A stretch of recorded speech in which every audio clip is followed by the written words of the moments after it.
Assalamualaikum warahmatullahi wabarakatuh. Saya Dahir Sofika, nomor BP 21101155310649. Baiklah, saya akan menjelaskan tentang manajemen talenta.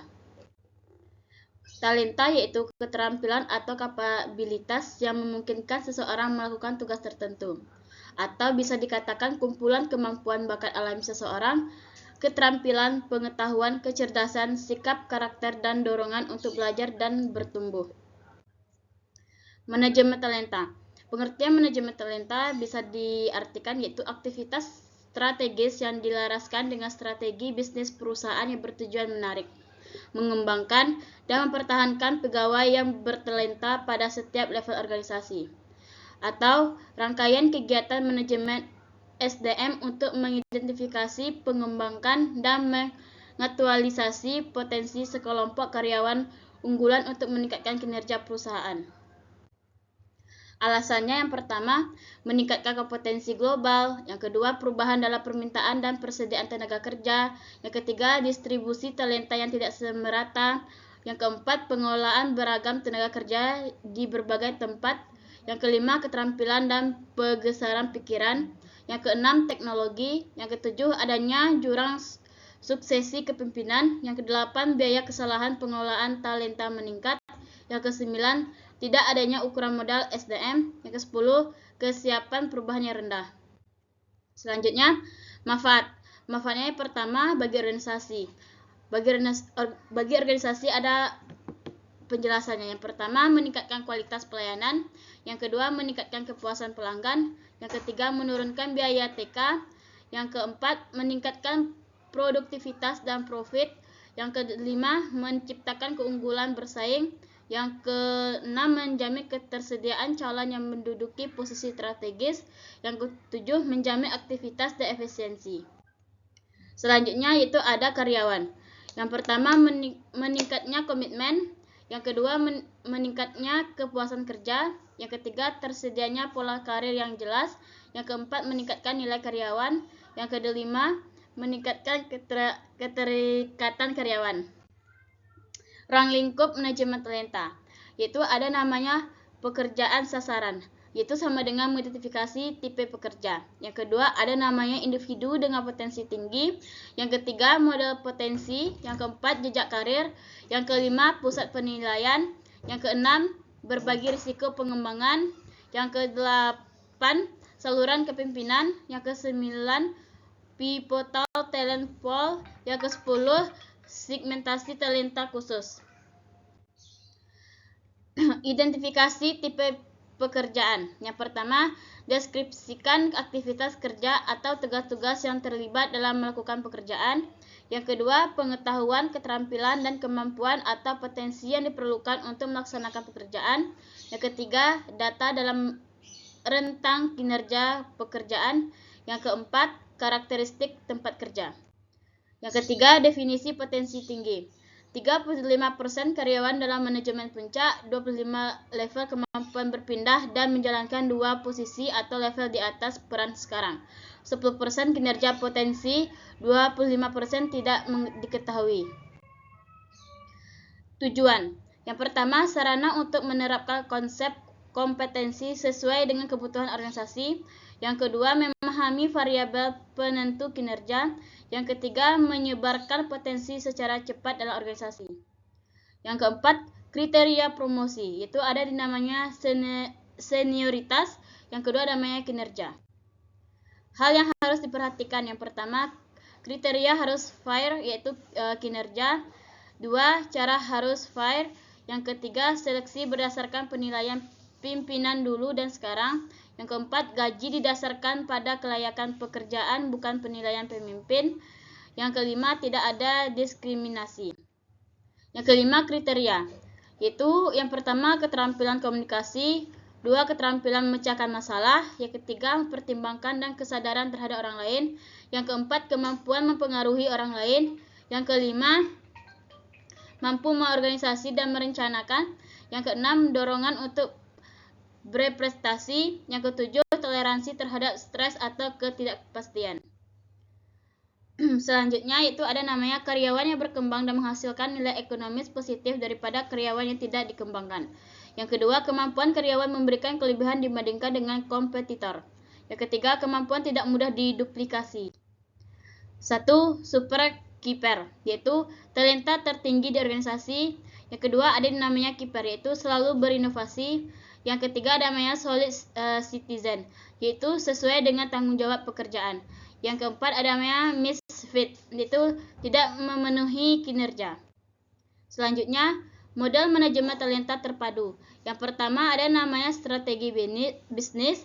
Yang kedua ada nama identifikasi talenta. Yang ketiga penilaian talenta. Yang keempat pengembangan talenta. Yang kelima retensi talenta. Yang keenam kepengurusan talenta. Isu strategis. Yang pertama kesadaran yang rendah terhadap manajemen talenta.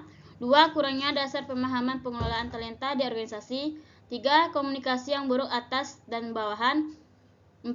Kurangnya peran kepala departemen. 5. Kurangnya kejelasan tentang lingkup dan tujuan keseluruhan dari implementasi manajemen talenta. 6. Perginya talenta terbaik meninggalkan organisasi. Elemen manajemen talenta. Yang pertama, menarik talenta. 1. Perencanaan talenta.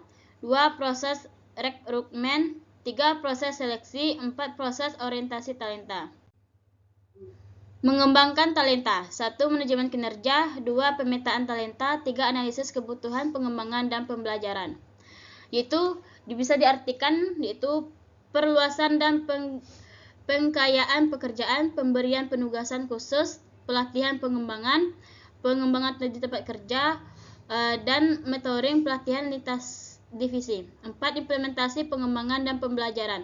5. Review talenta.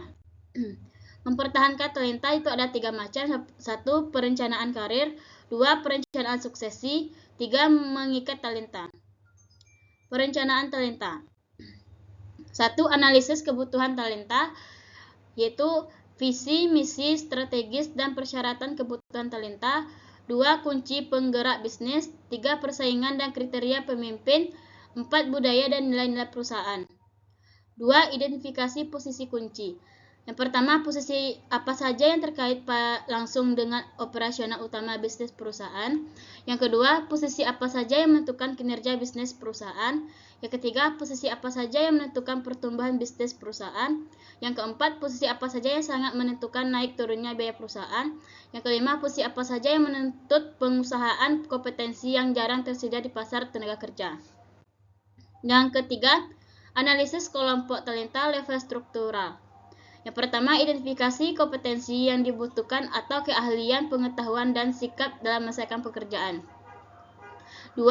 Identifikasi kompetensi diperlukan sebagai dasar untuk menentukan program. Tugas manajemen tingkat atas. Yang pertama, merencanakan kegiatan strategis. Yang kedua, menentukan strategi jangka panjang.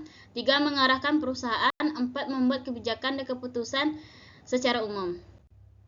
Tugas manajemen tingkat menengah. Yang pertama, implementasi strategi ke aktivitas operasional.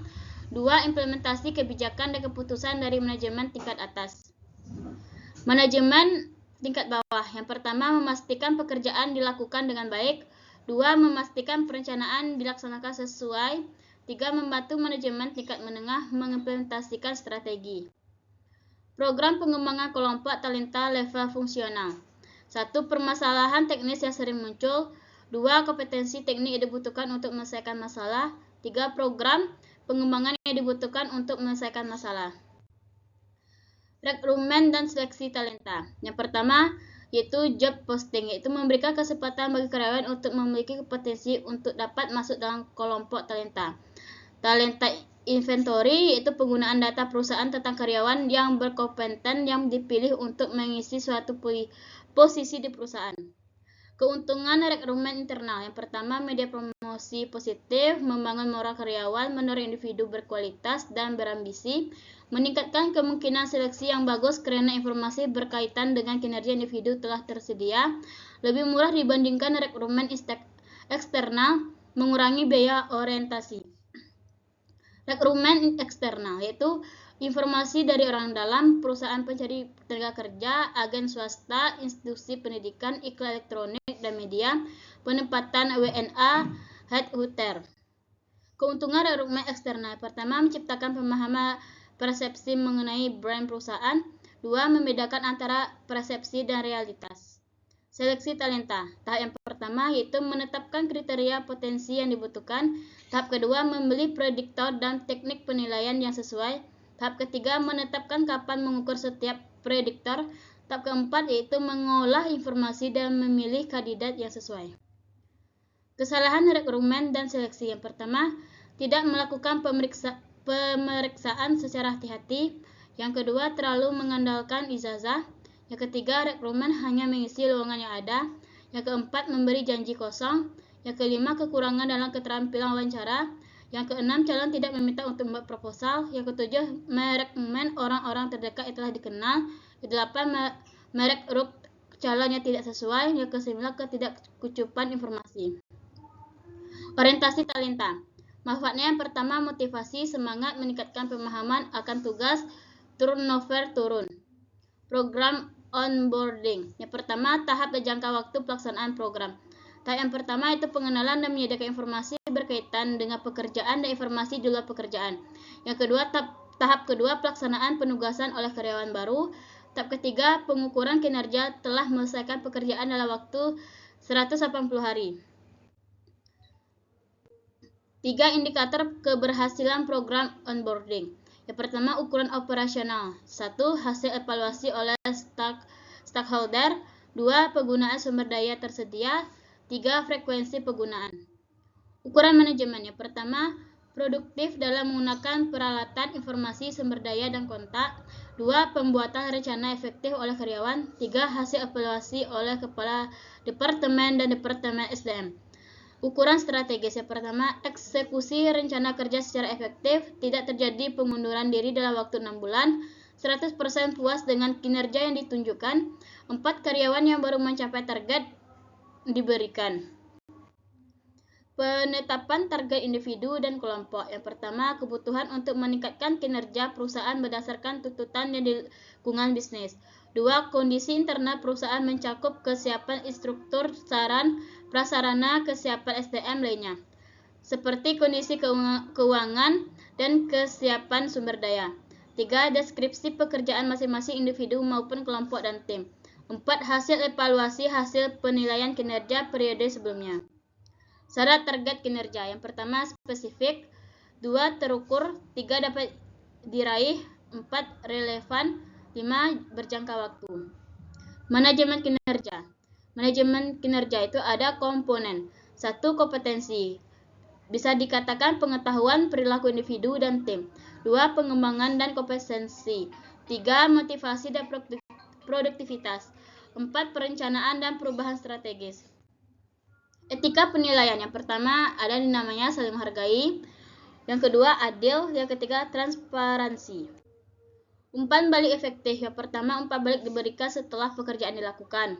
Umpan balik diberikan pada hasil nyata. Umpan balik diberikan dalam bentuk gambaran, mengacu pada perilaku spesifik, mengidentifikasi dengan contoh dan perilaku yang positif, ajukan pertanyaan pembanding, menyeleksi isu kunci, fokus, memberikan umpan balik positif, memberikan umpan balik konstruktif. Metode. Yang pertama, metode sifat itu ada namanya skala rating. Yang kedua ada namanya metode esai. Yang kedua ada namanya metode perilaku, bisa dikatakan behaviorally anchored rating scales. Yang ketiga metode prioritasi hasil. Yang keempat metode pembanding. Itu ada namanya metode ranking